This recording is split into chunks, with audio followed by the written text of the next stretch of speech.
Good afternoon, everybody. Welcome to CW Live. For those of you who are anticipating watching Belgium-Denmark this afternoon and listening to Clive Tilsley and Ali McCoist, you're going to be disappointed to have myself, but maybe not so disappointed to have our Deputy General Secretary, Terry Pullinger, talking to you about average holiday pay. So a massive agreement, a landmark agreement has been reached between the union and Royal Mail Group, and Terry's here to do two things, really, both to set out the scene and give you some background information, but more importantly, as always, and as Terry's done throughout his time in office, and we've really sort of benefited from that as a comms department, is come on and take your questions head on and any concerns you've got and have us open a debate about the agreement as we possibly can. So I can see there's already hundreds of you online, so I'd ask you to let us know where you're watching from, let us know how long you've been a member of the union, let us know that you're proud to be a member of the union. Whilst you all do that and you all think up your key questions for Terry this afternoon, I'm going to ask Terry to set the scene and give us a bit more background about how this agreement's come about and why he recommends it to the membership as an agreement of quality. So over to you to open up, Terry, if I can. Well, thanks, Chris. Good evening, mate. And welcome this opportunity to say to everybody, this is another agreement. There's other things coming out of Down Resourcing as well.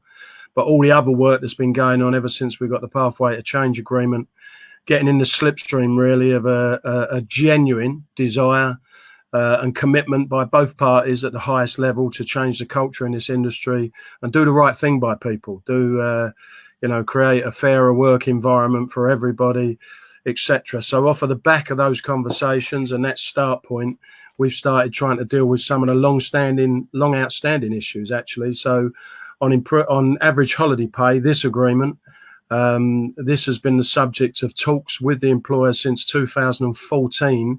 We've been trying to get an agreement on this issue. It's far more complicated. I've seen some of the comments people have made, with the LTBs going out, which is fair enough. But having done the negotiations and certainly the intense negotiations that have taken place over the last few months, you get to really understand this issue and where it stands in the context of law. And taking that all on board, I have absolutely no doubt in saying to anybody that this is an amazing agreement for our members. This is possibly one of the biggest average pay agreements in the world of work at the moment, I would suggest. This covers, of course, over 100,000 people. The complexities of that, everyone on a different shift and a different type of duty in a different workplace, is very difficult to try and embrace all that when you're trying to put an average pay agreement together. The biggest challenge was where people quote the law, and I've seen people saying, you can have back pay up to 5 years, 15 years or whatever, those arguments. Actually, there's law that would stop you going beyond 2 years, but even getting 2 years would be considered from those that work in the field of law and have dealt with cases. People that have assisted us, including our QC, will tell you that what we've managed to achieve is an excellent agreement for our members. It's an excellent agreement in particular, of course, for part-timers, because at the core of this and all the conference policies and debates we had about it was the fact that for many years now, Royal Mail, for want of a better word, have been abusing our part-timers by employing them on part-time contracts, but then using them as flexible resource. And basically, many of our part-timers are working full-time hours. And of course, when they go on leave, their money falls through the floor. As opposed to a lot of our part-timers who would have SAs, etc., that do get paid on leave. It's ad hoc overtime that we're looking to deal with. And I think our biggest hope is that this agreement will drive behaviours. It will ensure that people take it more seriously. The 6-month review on part-timers, if they're working those hours on a regular basis, they will have their contracts increased if that's what they want. Or in between the 6-month reviews that should take place, they will have a variation of contract or a temporary SA, both of which would enable them to receive their full pay when they're on annual leave. And you wouldn't have needed this agreement for that had things been done properly. So I'm hoping that it's going to drive behaviours and drive a far fairer resourcing strategy across the whole of the industry. But aside from that, there's lots of overtime in our industry. There still is. I know we always talk about it declining, but there's lots of ad hoc overtime, lots of use of agency. So any court case we would have done would have took that on board. Each court case that takes place where someone claims to get a result in this, it is all dependent on what type of industry they work in, what the levels of overtime that are available, and no case definitively defines what is regular. That is something that the employers themselves have to decide, and the trade unions if they're getting a negotiated deal. So no regularity is not specified at the same for every industry that you work in. So that's one of the challenges we've had. What I would say as a couple of big ticket issues, which we've been told that we would never have achieved in the courtroom, and that is the fact that for part-timers up to full-time, they will get average holiday pay on all of their contracted leave. And then after they've gone above full-time hours, and the same as all our part-timers, in line with the European directive, they will go on to the first 4 weeks of annual leave. But whilst they're working up, and this is where it should drive the right behaviours, up to full-time, they would be covered for all their leave. So that we wouldn't have won that in a courtroom, and neither would have we won the issue of maternity and adoptive leave and things like that being sort of discounted, if you like, or factored into the calculation. We wouldn't have won that, we're told, by the QC in a courtroom. So it's a good deal for everybody. The proof will be, in the eating, of course. But we believe at the level of overtimes people are performing, just to do 8 hours each month to qualify you for 2 6-month periods, we believe will be most people's gift. And if you're only doing those levels or less, then I've got to be honest with you, average holiday pay isn't worth a lot anyway. So it's really for those that are doing much more overtime than that average holiday pay generally helps you when it comes to your annual leave. So we think, along with the resourcing stuff that's come out today as well, not to confuse people, but it's bringing back apprentices. Again, it touches on making sure you got the right contracts. It's also going to be the runner for bringing back our postal cadets. These are agreements that are all linked, that are all designed to improve the culture and genuinely show that true commitment that we're going to, it's going to be a far fairer workplace for everybody. And that's where this has been born out of. We've challenged people just saying that's the philosophy, to say let's not just talk the talk, let's walk the walk. And these agreements are walking the walk. So more than proud, more than happy to take any questions on them. Thanks, Terry, and I think you'll be heartened to know that the support in the comments so far is overwhelming, which is great, and it's great to see the union so in tune with its members. But this is an open Q&A, and we have had some challenges, and I know you're here to take them head on. So we'll start with those if we can, Terry. We've got Alan who is saying, "Why have we settled now? We could have got far more if we went to court. We should have got 7 or 8 years back pay." What would you say to Alan and others who may have that view that this union has conceded perhaps before it needed to? Well, with the greatest respect to Alan, and I mean that, I don't know where he's drawing that from or how he thinks we could have got more. But Alan, having dealt with it, having been sitting there with lawyers and sometimes baffled by it all, the terminology and what constitutes this, what constitutes that, we have tested them and pushed them as hard as we can as industrial negotiators, the way we do. And I'll tell you, that's simply not true, Alan, that you would have got more. And by the way, don't forget, we've made a collective agreement here. If people as individuals want to go off and pursue their own case, they won't have the legal support of us, of course, because we've made an agreement on it. But they're welcome to do it. But I'll tell you, I'd have money with you now. You wouldn't get better than this. And no one can go beyond 2 years back pay. And we had to really hold out for 2 years back pay because, in our opinion, and this is where the negotiator comes out, and that's a debt of honour to our people. Now, it's cost to the business. This could cost the business a lot of money. And we know we need the business to be successful for these agreements and other agreements to stand up. But without doubt, we've pushed this to the limit. And both sides have tested each other. But we're both happy with the deal now. Both people are going, well, let's see how that goes. It's going to be reviewed, because depending if our people can't meet the criteria, which they should be able to, then that wouldn't be no good to us. And equally, I suppose the business, if the law changes or there is a definition on regular, etc., they're always going to be able to review that because it could stand them in a lot of money as well. But Alan, I can't agree with you, mate. I don't know where you're drawing your information from, but some of these things are far easier said than done. These have been extremely difficult and complex negotiations. The company ain't even got the IT structure to deal with the complexity of this, which is why the agreement's structured the way it is, with 2 payments a year. Those 2 payments, one in May, one in November. I'll tell you what we've drawn on. Years ago, we used to have the improved holiday pay. A lot of our, long-serving people will know that. And that was based not getting your overtime, but getting on your allowances. Was paid, the average of your allowances was paid when you went on holiday. And those 2 payments, if they're made like that, then you don't need a brains of Lloyd George. There's one payment at the start of summer, which could help you out with your holiday. And there's another payment just before we go into Christmas, and it could help people out for Christmas. So they're nicely timed. And the agreement says that when the technology is there, we may pay it when people actually go on holiday. But it could be we all decide we prefer the two payments a year. But you've got to land somewhere, Alan. You've got to, somewhere along the line, you've got to do a deal. And don't always think you get the best deal out of Colts, because it ain't served us very well in the Colts over the last few years, mate. And there's no guarantee. The settlements that Royal Mail were doing, let me touch on this, Chris, sorry. The settlements that Royal Mail were doing to people out of Colt, they were just going back the last 12 weeks before someone's leave, okay? Now, they wasn't working out what regular was or defining what regular was. They were just weighing them out. The few people that put in claims, they weighed them out because that was far cheaper than having to go to court or having to establish an agreement which defines regular, which really makes them nervous once that's in a legal position context. So it was up in the ante on all the claims, which enabled us to get this agreement. And we thank everybody for that and all the branches that helped us do that.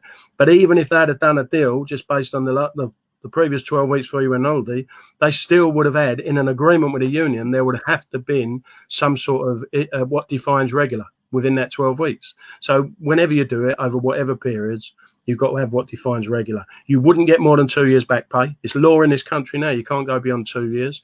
And by the way, anyone who hasn't put a claim in 3 months after they've been on holiday, it gets blown out of court anyway. So you, Alan, you wouldn't have got a better deal, mate. And trust me, you have to believe that we have turned over every possible stone we can to get the right deal so that it is a debt of honour and it plays absolute respect and fairness to our members.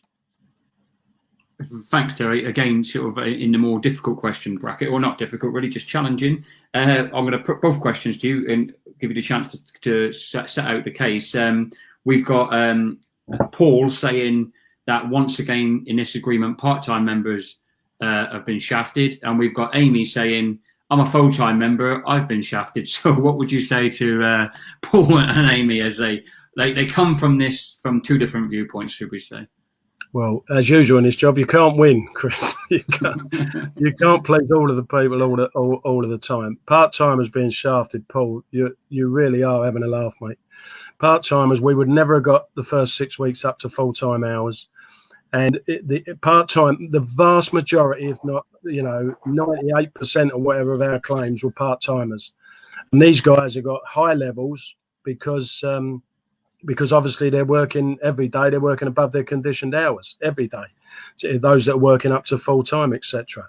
So they actually, we have constantly carried the accusation on our shoulders that we don't look after part-timers. The amount of time I've heard people say that to me at AGMs everywhere I go, and they was at the forefront of our mind here when we started to accelerate the cases. As I say, vast majority of part-timers, and in our settlement here. So you would assume most of these part-timers have been doing these excessive hours for a long time now. There was only 7,000 claimants, by the way, in total. Out of, we've got a membership of over 100,000 workers, and yet everyone is in the back pay arrangement here. So anyone who has met the criteria over the last 2 years is going to get a payment of some sort, whether they've only hit it twice in the calculation or 3 times or 4 times, they're going to get it. And I tell you now, the people who stand to make the most out of that are our part-timers, and rightly so, and good luck to them. And hopefully, because of that, it will drive, I repeat, the right behaviours. And those part-timers, if you want a proper straight opinion, in those offices, those people that are part-timers that have been doing that regularly all the time, they should have had a variation of contracts, or they should have been put on an SA, which would have covered that. So either management have been refusing to do it, or we haven't challenged it as a union locally. That's what's gone on. And I think this agreement will drive the right behaviours. So if management now know they're going to have to weigh these people out in this manner, then it suggests, you give them the proper contract. And by the way, our agreement in this agreement, it says that they should be on that anyway. And in the resourcing agreement, it picks it up again. So no, I'm sorry, I cannot accept the accusation. This at front and centre of this negotiation has been our part-time members, without question. So I can't accept that, Paul. Amy, I don't think our full-timers have been shafted as you said it. I just can't agree. Since 2014, SAs have been paid on annual leave. So there's more full-timers would do the SA than part-timers, because part-timers would just have been doing ad hoc. If the part-timers' extra hours were SAs, they'd have been getting them paid on holiday, but they haven't been. They've been classed as ad hoc. Whereas full-timers tend to do a lot of SA, and that's already paid. Full-timers, the agreement is totally in line with the European directive, which is the first 4 weeks of annual leave. And once a part-timer goes above full-time hours, then they too will fall into the same category. And then the rest of whatever they do on overtime above full-time hours, they will only get that for the first 4 weeks of annual leave, the same as everybody else. Thank you, Terry. That's great. Moving through some of the questions there. Now, you covered off there, but we've had quite a few members ask 2 questions, which I think you would expect from a lot of people. One is, do they have to do anything, or is this an automatic process? And the second, which will be the classic whenever we reach this type of agreement, is when's it getting paid into people? So if you could pick up those 2, that'd be great, mate. Yeah. So like the reason 90,000 people never put in a claim in want to know when they're getting their money. Well, I'm glad some of you will be getting some money. But it's only as a consequence of this agreement. If you are, once the agreement's ratified, the process will start. The IT is not in place. They got to do a manual calculation to do all this. So it'll be a little while, but we'll be straight in the talks with the business once it's ratified via a branch ballot, if it's ratified. So if it is ratified, that process will start. We'll sit down with them, and of course we'll try and get all that sort of stuff done as quick as possible. And the business will no doubt put the resource in to try and do it. What was the first question? Sorry, that was about when do I get it? What was the other one? Yeah, it was. Do I have to do anything to get it? Is it automatic? No, you haven't got to do anything. The only piece of work that's got to be done, of course, is we have to write to all the claimants and things like that, and because we've now got an agreement, so the objective has been secured. And if the agreement is ratified, we write to all those claimants, the same as we've spoken to all the lead cases. So for the vast majority of those claims, they were still way out of a court case anyway. So we've stayed the court case at the moment, which means it's sort of put on hold until we see whether the agreement's accepted. If the agreement's accepted, we have to then write, and that will be done centrally to all the claimants, saying we got an agreement. We recommend it's the best agreement that we could get, and it's for them as well, and asking them to withdraw their claim. And if they don't withdraw their claim, then they proceed on their own. That's their right to do that, but obviously they wouldn't have the legal backing of the CWU, because we wouldn't be, supporting people taking our agreement to court, of course. So that's just a fact of life. But I believe many of those people put in those claims on behalf of everyone else who's going to benefit from this agreement, and I think they'll be delighted that we've managed to achieve an agreement out of it. But everyone else, you've got to do absolutely nothing. They'll just all be dealt with by a centre. Thank you, Terry. Before we went on air, we talked about a question that we'd had from Ian Barnes, our area distribution rep up in South Yorkshire. And a similar question put by Michael Rooney. Says, if you do schedule attendance at Christmas over a 4 to 6 week period, does that mean you won't meet the criteria for that 6 month period, as temporary Christmas SA doesn't qualify for pay? And it's similar to the point that Ian was making, is obviously it's SA, not overtime. What would you say to Michael and Ian in that instance? Well, what I'd say is that's an extremely good point. If it's not considered contractual overtime over Christmas, if it's not considered contractual overtime, as SAs normally are, and is not paid as such, then I think there's a legitimate argument to say that that's ad hoc overtime. So we'll have to take up that debate with the employer. If it is contractual overtime and you do get that factored into any leave you take, then of course you wouldn't, because this is about non-contractual overtime. But I raise a good point, Chris, and I'll ask the question. And for me, it's just understanding if that is dealt with in the same way as ad hoc overtime, i.e. it doesn't account for your annual leave and your holiday pay, then I think there's probably a legitimate argument for us, or a legitimate question to us to take back to the employer on the basis of fair, because if it was contractual SA for that amount of time, it would disqualify them from that 6-month period. Yes. Thanks, Terry. We've got quite a few questions coming in on issues outside of this. We are going to be doing more sessions, more podcasts with Terry and the other officers as well. So, we'll make a note of those questions and certainly won't be ignoring them. One slightly related question coming in, Terry, because we've got a couple of members who are saying that, they put their members in Parcelforce, the union doesn't care about them, and saying they don't think this agreement covers Parcelforce. What would you say to that? Yeah. The agreement covers Parcelforce, is written in there. Covers Parcelforce. All our agreements cover Parcelforce. We've saved Parcelforce twice from oblivion. To say we don't care about Parcelforce, I'm sorry, guys, it's just a ridiculous statement. Even now, our biggest conversations that have taken place this week outside of these talks has been about Parcelforce.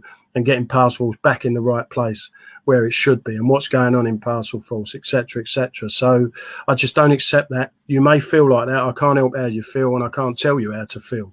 And I'm bitterly disappointed you feel like that. But I'm passionate about Parcelforce for obvious reasons. I used to be the officer looking after parcels, and we recovered from a £200 million loss when the government wanted to close Parcelforce. We turned it round. It was a fantastic business. It's a fantastic brand. And I don't know what's happened over the last a couple of years or whatever, but I've certainly sensed the mood that people have not been happy and not been treating right. But don't forget, we had a business. It's not surprising, because we had a business who didn't think Parcelforce was going to exist. Part of our dispute, and I think we've got something like about 5,000 members in Parcelforce, and the rest of this union, all of us, held out in our dispute and would have continued to hold out if the last thing they wouldn't agree is that Parcelforce did stay part of the group and still existed as a brand. So everyone stood by Parcelforce, not by me, all of the members of this trade union, and we should be proud of that.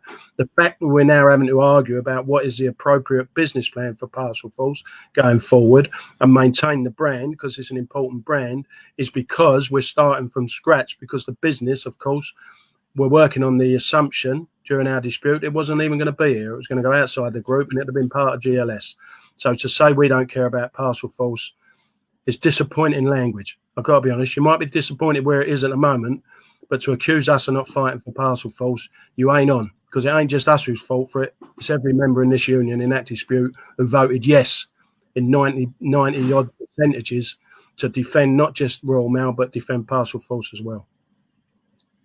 Thank you, Terry. A point that Paul makes, I think, is a really good one, actually, because you were talking about changing behaviours, driving different habits, and changing the new culture. And Paul says, personally, he's so glad we could sit down and talk to each other like adults, Royal Mail and the union, working together to move forward as a business. The days of RICO are gone, and this agreement is welcome for me.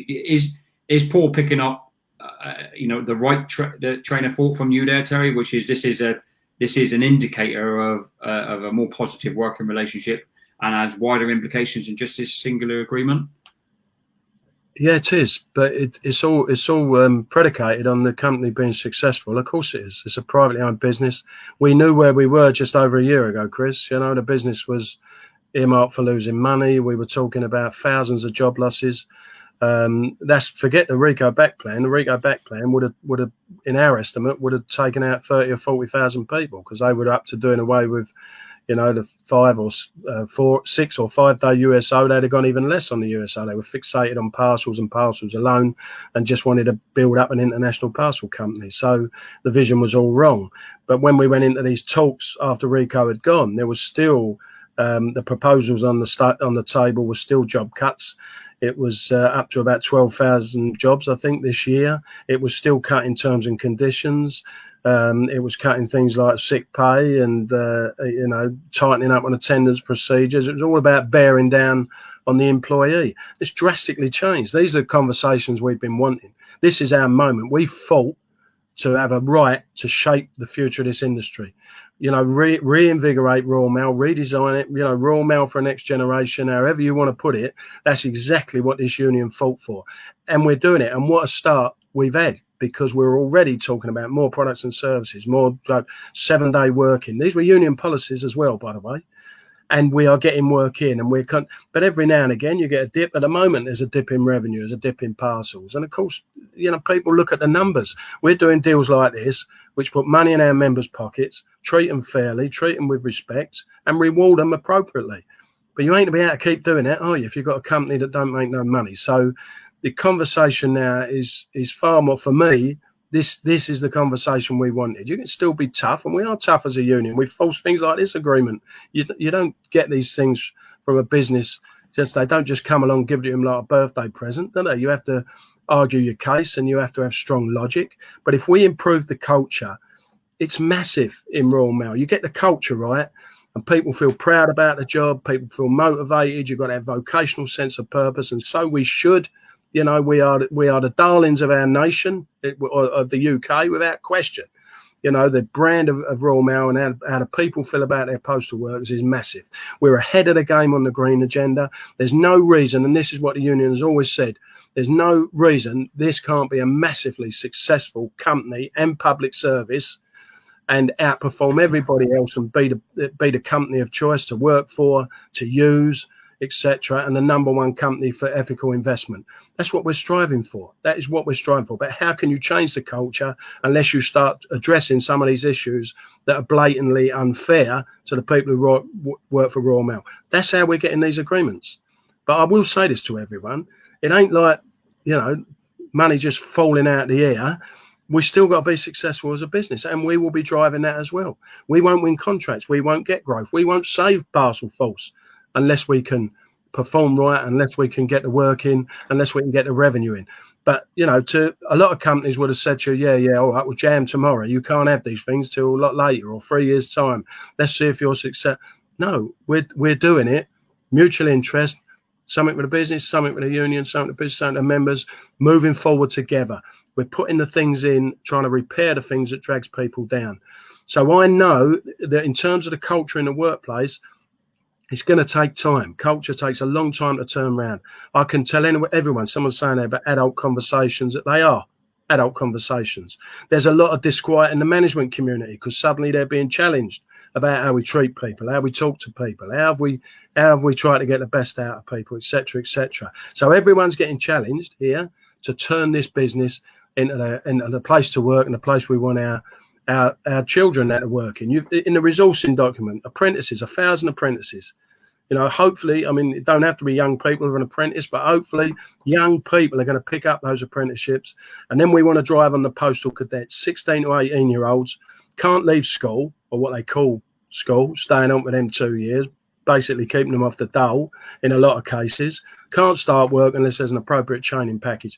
Imagine now being a postal cadet, getting into Royal Mail, potential for a permanent job if you can pass what you need to pass as an apprentice, decent pay from the moment you step in. It's not like some of these other employers. I tell you, most parents who genuinely care would be grateful for their young son or daughter to come in and have a job in Royal Mail. What we got to do is make sure that work environment matches the love we've got on the doorstep.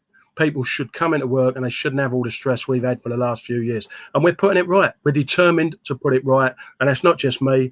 That's also the CEO and the people at the top of the business as well, and the people at the top of the trade unions. What we fought for, and we're doing it, and we should enjoy it. We shouldn't just try to dish it every chance we get. Some people will.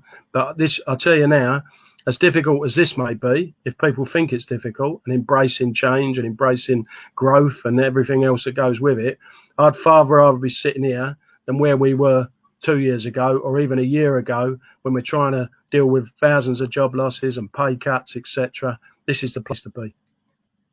Thanks, Terry. Fantastic. One of the things, that we've widely acknowledged in the last few months is that yourself and the CEO are building a far better working relationship, and we're seeing the fruits of that in agreements such as this, and we're seeing that with the other national officers as well. But the other thing you've also said is that this culture change isn't so much, it's not flicking on a switch and everything changes. This is a big beast to turn around. And Paul's point here makes something really interesting. He said, well, what's to stop a manager holding back over time, say February and August, which would stop qualifying for average holiday payers, no 6-month run, should have been 6 months out of 9. And also, I was interested earlier on, I was telling you before we went live, Terry, that over on the workplace, the Royal Mail site, there were certain managers, no need to name names, but saying things like, is the company losing its mind? Where are we finding this money from? And a quote here, we're giving away money for nothing. So, of course, you're doing some brilliant work. Simon Thompson is. We're trying to get that down. But as you see from Paul's comments, there's some cynicism that still remains and some concern that some managers won't play fair with this and it could financially penalise our members. What would you say to Paul and other people, because he won't be alone, who are thinking that way? Well, what I'd say to you, Paul, is you want my honest answer. If I'm in your office with you, Paul, I wouldn't let them do it, would I? I wouldn't let them do that. If I really thought that's what they were doing, I'd call them out. There would be a disagreement. It would go up through our industrial relations structure. We've recommitted to our dispute resolution procedures. I'll tell you where we've got to get to. People locally, there's so many of these issues in some places that could have been addressed. Now, they may have sort of been screaming at the moon because of the type of management that we had at the time. But under this regime now, if you think someone's deliberately undermining this, I mean, well, you just wouldn't let them get away. But what are you going to say? Suddenly, they don't lay no overtime on. Suddenly, we don't need overtime. I mean, it's if the overtime is there, then they can't disguise that. They can't disguise that up. And if they're letting the office foul. So don't forget, there's going to be other criteria for managers. One, their trust, the relationship they're building in the workplace. More and more, the company are going to be measuring their managers on that. So they're going to have a look in the mirror about how they treat people. That's what they're going to have to do. The managers, that's what they're finding challenging. I'll come on to them managers' comments in a minute, Chris, but I'm just talking about us as a trade union. So I want to be. I've always said, we travel in hope, but we carry a big stick. We're not having unfairness anymore. We're not having that sort of nonsense where you're deliberately undermining something, because that creates a bad culture in the office. It don't create the right morale. It don't create the workforce that we want and we're committed to delivering. So, Paul, first thing would be this. If a manager is doing it, then it's up to all of you guys in the office and the union rep, whoever it is, you stand together and say, you're deliberately undermining our opportunity here to be covered by an agreement which is based on fairness, and we're going to go to a disagreement and we'll expose you. And if necessary, we'll have mediators in and you will become exposed. And by the way, the manager, you'll then be judged because you've got an office with a poxy culture and they'll suffer because of that. So it won't happen, Paul. If it does happen, it's got to be challenged. I'm not saying we're, skipping through some field and there'll never be arguments, there'll never be rows. I'm not saying we won't never have a challenge with the CEO. What I'm saying is, psychologically, our vision for this industry now is aligned. And that's not something to be embarrassed about. That is what we fought for 4 years. And our members will benefit out of it, and so will the next generation of postal workers. So if you have that problem, it's got to be addressed. And we'll be saying to our reps, you've got to get in here, whether it's an area rep, a divisional rep, or a local rep. The only way we can address it, if people let us know. But get on it in the workplace as a collective, because that affects all of you. Not that everyone does overtime, but it affects those that does. If a manager's deliberately undermining it, then make it known, and it'll have to get sorted out. As for the managers who put these statements, and Chris, you showed them to me, about we're giving away millions of pounds, those managers, whoever they are, and if they're listening, you are part of the problem.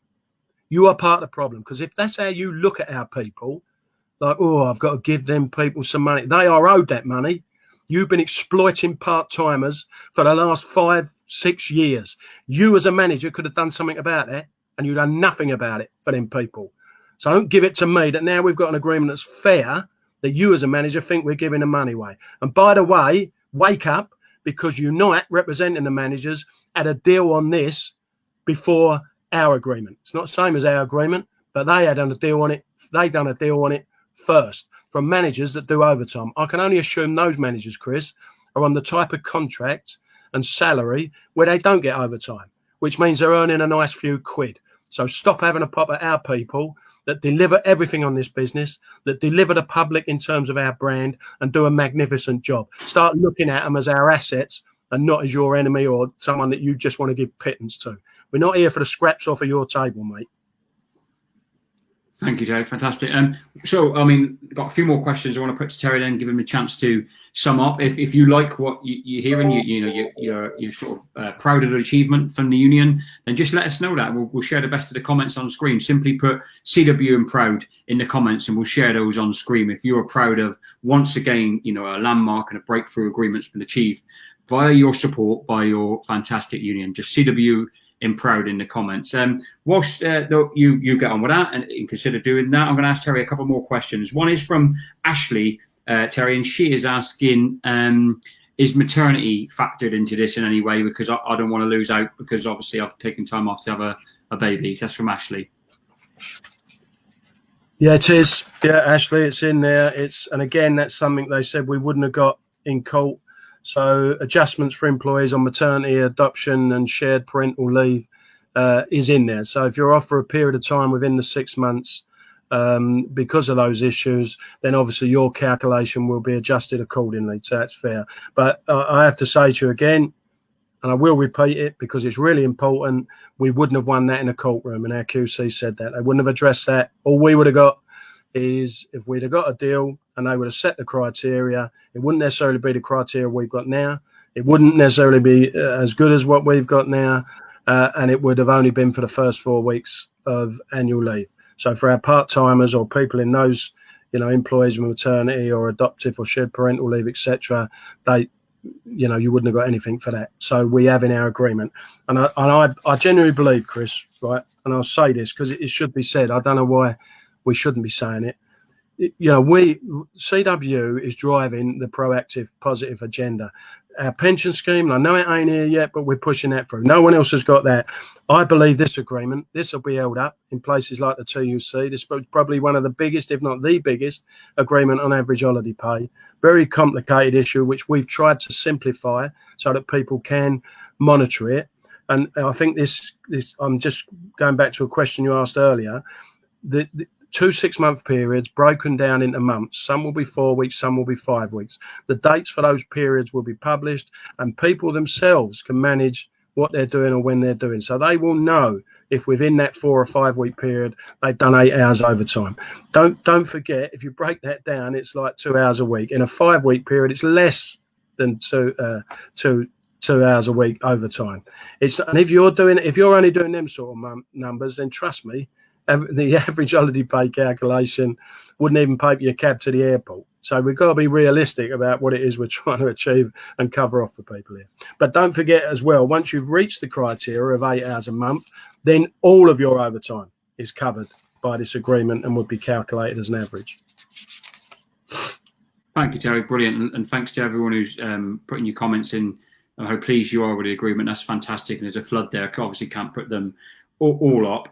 Terry, one of the questions that's been asked a couple of times, in very good faith actually, people were saying they left Royal Mail due to ill health or retirement, and saying, is that captured within the agreement, or do they just lose out because they're not currently employed by the business? No, the deal is you've got to be in post at the time the agreement's ratified or signed. So if it gets ratified and the day we sign it, everyone in post would get it then, even if they left after that. It's the same as when the payments are made, which is going to be sort of, because of the way they haven't got the technology there, it's going to be like 2 months after the end of each period. If someone leaves within that 2 months, they would still get that money. But if you weren't in post at the time we signed the deal, no, you won't. Thank you, Terry. Point here, and I think it's one that, because obviously this agreement is excellent. I mean, one that you and the union commend to the branches and the membership. But you were making the wider point, Terry, about obviously this is an element with holiday pay, but what you actually want to do is regular reviews and giving people contractual hours. Neil Kidwell makes that point and saying too many part-time members doing full-time duties. Let's make sure revisions sort this out. Local reps have a unique opportunity to put this right. Is this another bigger picture issue coming out and emanating from this agreement, Terry, where actually we need to do far more in those revisions to make sure if people are doing those hours regularly, that's recognised on a contractual basis? Yeah, I mean, I think the European directive was born out of employers abusing people in respect of overtime, and a lot of that will be about these employers where people have got 0-hour contracts and all that sort of stuff, Chris. So it was born out of that. Let's not let's not dismiss it. We, our people are on decent terms and conditions. We do get annual leave pay. We do get sick pay, everything else. Years ago, you did overtime to save up for your holiday, didn't you? But we used to get, as I say, improved holiday pay for our allowances, etc., etc. But the European directive has come in, and it is there to protect people that in many ways are getting abused because their contract doesn't match the work they do. And it's not just the case there might be a bit of overtime here and there or a bit of coverage of annual leave or stuff. It's because they've been deliberately recruited on a job less than what's been required so that the company can flex. And that's what Royal Mail did. If people recall, Royal Mail went on a spree of offering lots of full-timers voluntary redundancy, not with outside of a deal with our union. They just went on a spree of that. And then they only replace those people with part-timers. Recruitment of late has only ever been part-timers. Well, you'll see in the resourcing agreement that also came out today, statement, if it's a full-time post that needs to be filled, then we fill it with a full-timer. Whether we make up a part-timer and then recruit part-time, whatever, but we fill it with a full-timer. We don't fill it with a part-timer and then try to flex up. And that's how we got ourselves in a terrible state. So it's the abuse of part-timers which has really driven the issue. In a similar way, it's the abuse of workers generally, which drove the European directive. So, but I think the real answer to this is like a backup to me. If you get the resourcing right and you get scheduled attendances in place where there is a need for regular earnings, and SA is good because it's guaranteed to you, but it's also paid when you're on annual leave. And it has been since sort of 2014. So we addressed that side. And that should have encouraged people to negotiate more SAs. With part-timers, as I say, there's 6-month reviews, but in between those reviews, so now I'm speaking to every rep out there, between those reviews, you can argue with the company or make the case, not even argue, you make the case logically, and it's in our agreements, that part-timer can even have a variation of contract, or you could make the extra hours they do SA. It don't have to be attached to their job. But if they're doing regular increased hours week on week, you can do that, then they would get their money on leave. Then this agreement would be irrelevant in a way. Then it becomes literally just about ad hoc. So it's about professional, fair resourcing practices. That's what this becomes part of, and that's what this should drive. If it doesn't, then of course the company's going to catch a cold, aren't they? If they're doing everything on ad hoc overtime, they're going to have a big money to pay out, where they thought they were getting away with that because they didn't have to pay it on annual leave. They've got to pay it. You have to pay. So either do the proper contracts, proper duties, proper contractual conditions, and people get it on leave, or if it's ad hoc, then we got the backup of this agreement. Thanks, Terry. We're coming right to the end of another excellent session. And to reiterate, we're going to be doing more of these with Terry and the other postal officers talking through various aspects of the agreement in the coming weeks and months, Terry. But I can't. Barry Adams has asked about 50 times, so I have to ask you this question, which is, who do you think is going to win the big game on Friday night? So that's the one for you. I'm not sure you can answer a question that's going to not upset somebody there, to be honest with you, though, Terry. Well, I never did this job to be popular, did I? Definitely England. They're gonna walk it, pal. You know it. I don't know. Hopefully that clip isn't played back over and over again by our Scottish members after Friday night. Thank you, Terry. I'm going to give you now the chance. First of all, to say thanks, obviously to you, Terry, for always coming on us, taking any questions the members have.